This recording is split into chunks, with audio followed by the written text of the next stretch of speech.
نظام کو میں خلافت راستہ کی طرز پر قائم کرتا۔ پاکستان میں مغربی ڈیموکریسی، ڈکٹیٹرشپ یا مغربی طرز کی کسی بھی نظام حکومت کی کوئی گنجائش نہ ہوتی، بلکہ یہاں زندگی کے ہر شعبے کو خلافت راستہ کی طرز پر ترتیب دیتا۔ ملکی دارالاقتدار اس کے تمام قوانین کے لیے میں قرآن و سنت، اجماع اور قیاس کو اپناتا۔ ریاست اور حکمرانی کا حق صرف عوام کے حقیقی نمائندوں کو ہی حاصل ہوتا۔ منتخب لیڈر اور نمائندے اعلیٰ اخلاقی اقدار کے حامل ہوتے کہ جو قرآن سے مطابقت رکھتے ہوتے اور جن کا انتخاب خلافت راستہ کی طرز پر غیر جماعتی بنیادوں پر ہوتا۔ ایک ایسی ریاست کے جہاں اسلامی جمہوریت، آزادی، مساوات، برداشت اور معاشرتی انصاف کا بول بالا ہوتا، جیسا کہ خلافت راستہ میں تھا، جہاں تمام مسلمان اپنی انفرادی اور اجتماعی زندگیاں قرآن و سنت کے ذریعے اصولوں کے تحت گزار سکتے۔ موجودہ ربا پر مشتمل معاشی نظام حرام ہے، میں اسے سود سے پاک کرتا، جس کا ذکر قرآن و سنت میں اور جس کا عملی مظاہرہ خلافت راستہ میں ہو چکا ہے، جہاں اقلیتوں کو اپنی مذہب پر عمل پیرا ہونے کی مکمل آزادی ہوتی، اقلیتوں کے حقوق کو یقینی بنایا جاتا ہے، جیسا کہ خلافت راستہ میں رائج ہے۔ پاکستان میں شامل تمام حصوں پر مشتمل ایک مضبوط فیڈریشن کا قیام عمل میں لاتا اور پاکستان کو نظریاتی، معاشی، سیاسی اور فوجی اعتبار سے اس قابل بناتا کہ یہ پوری اسلامی دنیا کی نمائندگی کر سکتا اور امت مسلمہ کے لیے ایک مشترکہ دفاعی پالیسی بنا سکتا۔ سب کو یکساں قانونی، سماجی، معاشی، سیاسی حقوق دیے جاتے، ہر انسان کو اپنے خیالات، احساسات، عقیدہ اور ایمان کی آزادی ہوتی۔ انصاف کی فوری فراہمی کو بغیر کسی خوف یا جانبداری کے یقینی بنایا جاتا۔ پاکستان خلافت راستہ کی طرز پر ایک یقینی اسلامی فلاحی ریاست ہوتی۔ ایسے اقدامات کیے جاتے کہ جن سے اقلیتوں اور محروم طبقے کے جائز حقوق کا تحفظ خلافت راستہ کی طرز پر کیا جاتا۔ عدلیہ کی آزادی کا پورے طریقے سے خیال رکھا جاتا۔ عدالتی نظام خلافت راستہ کی طرز پر رسائی تشکیل دیا جاتا تاکہ غیر جانبدار اور سستے اور فوری انصاف کی فراہمی کو یقینی بنایا جا سکتا۔ ایسے اقدامات کیے جاتے ہیں جس سے پاکستانی قوم دنیا میں عزت اور وقار سے رہ سکتی اور اس قابل ہوتی کہ بین الاقوامی امن اور ترقی میں اپنا مثبت کردار ادا کر سکتی اور پاکستان کو وہ مقام دلانے میں کامیاب ہوتی کہ جس کے تحت وہ تمام امت مسلمہ کو ایک نظریاتی پرچم کے نیچے متحد کر سکتی۔ اس کے تمام فیڈریشن کی آزادی، خود مختاری، زمینی، بحری اور فضائی دفاع کا خیال رکھا جاتا۔ پاکستان کی خارجہ، قومی سلامتی اور عسکری پالیسی میں اس بات کا خیال رکھا جاتا کہ پاکستان باقی دنیا کے ساتھ پرامن بقائے بامی سے رہ سکتا اور اس قابل ہوتا کہ وہ اپنی اور باقی مسلمان دنیا کی عزت اور وقار اور نظریاتی احساس کا تحفظ کر سکتا نہیں بلکہ انشاءاللہ کرے گا۔ ہمارے حکمران غیر مستحقہ اطلاعات اور جھوٹے پراپیگنڈے کے ذریعے ہمیں حقیقی تبدیلی سے روک رہے ہیں اور چاہتے ہیں کہ پاکستان میں رائج استعماری کفریہ جمہوری نظام ہماری گردنوں پر مسلط رہے۔ یہ حکمران مسلمانوں کی بجائے کفار کے مفادات کو پورا کرتے ہیں اور یہی وجہ ہے کہ یہ اللہ تعالیٰ کے عطا کرتا نظام خلافت کی بجائے اس پوسیدہ مغربی نظام کو ہی برقرار رکھنا چاہتے ہیں، کیونکہ یہ نظام کفار کے ہی مفادات کو پورا کرتا ہے۔ بس آپ اسلام سے دور کرنے والے اس استعماری ہتھ کنڈے کو مسترد کر دیں اور اسلامی نظام خلافت کے قیام کی جدوجہد میں شامل ہو جائیں تاکہ مسلمان اس طرح مضبوط ہو جائیں کہ پوری دنیا ہماری عزت کرے اور یہ خلافت پہلے کی طرح دنیا کی واحد عالمی طاقت ہو۔ امریکہ کا سابق صدر جارج ڈبلیو بش کا بات کہتا ہے کہ ہم دنیا میں مسلمانوں کو ہر قسم کی عبادت کرنے کی اجازت دیں گے، لیکن ہم مسلمانوں کو دو چیزوں کی اجازت نہیں دیں گے کہ یہ شریعت کی بات کریں یا خلافت کی بات کریں۔ تو سن لو، آج ہم خلافت کی بات کر رہے ہیں اور ہم یہ چیلنج کرتے ہیں بش اوباما کو کہ ہمیں روک کے دکھائے۔ انشاءاللہ اللہ کے حکم سے ہم اللہ کا دین نافذ کریں گے اور ایک ہوں گے مسلم حرم کی پاس پانی کے لیے نیل کے سائے سے لے کر تابعات کاشکار۔ اللہ رب العزت ہمارا حامی و ناصر ہو، ہماری رہنمائی اور حفاظت کرے اور قائد اعظم کے بعد جو ہمارا فریضہ ہے اسے ہمیں پورا کرنے کی توفیق عطا فرمائے۔ آمین۔ پاکستان زندہ باد۔ ورحمۃ اللہ وبرکاتہ۔ اعوذ باللہ من الشیطان الرجیم، بسم اللہ الرحمن الرحیم۔ ربنا آتنا فی الدنیا حسنۃ وفی الآخرۃ حسنۃ وقنا عذاب النار۔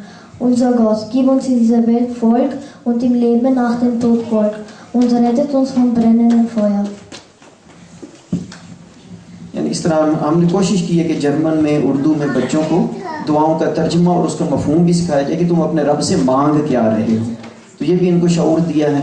اس کے بعد آخر میں 2 بچے ہیں، ان کو کہوں گا کہ 1 منٹ کے لیے پڑھنا ہے، وہ رہ گئے، وقت کی بھی قلت ہے، سٹاپ اسی لیے کیا ہے۔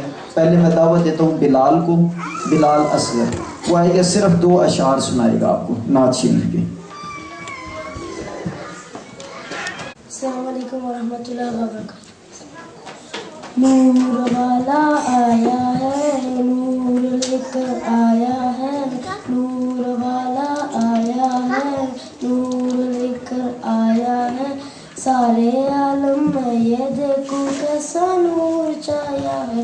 الصلاۃ والسلام علیکہ یا رسول اللہ، الصلاۃ والسلام علیکہ یا حبیب اللہ۔ جب تلک یہ چاند تارے دل ملاتے جائیں گے، تب تلک جشن ولادت ہم مناتے جائیں گے۔ نور والا آیا ہے، نور لے کر آیا ہے، سارے عالم میں دل کو کیسا نور چھایا ہے۔ الصلاۃ والسلام علیکہ یا رسول اللہ، الصلاۃ والسلام علیکہ یا حبیب اللہ۔ نعت محبوب خدا سنتے سناتے جائیں گے، یا رسول اللہ کا نعرہ لگاتے جائیں گے۔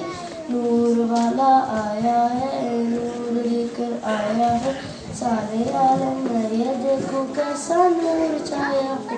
الصلاۃ والسلام علیکہ۔ یہ آخری بچہ ہے صدر احمد گرامی سے پہلے حسن شاہ، ان کو گزارش ہے صرف 2 اشعار پڑھنے ہیں اور ختم کر دیں گے نعت شریف۔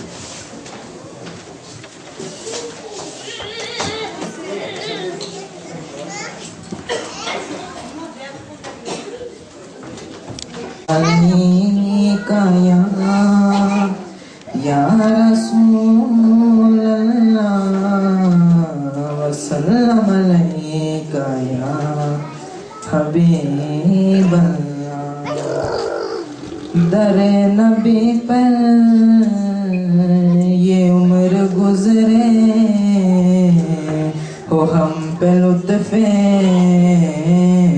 دوام ایسا، در نبی پر یہ عمر گزرے، ہو ہم پہ لطف دوام ایسا۔ مدینے والے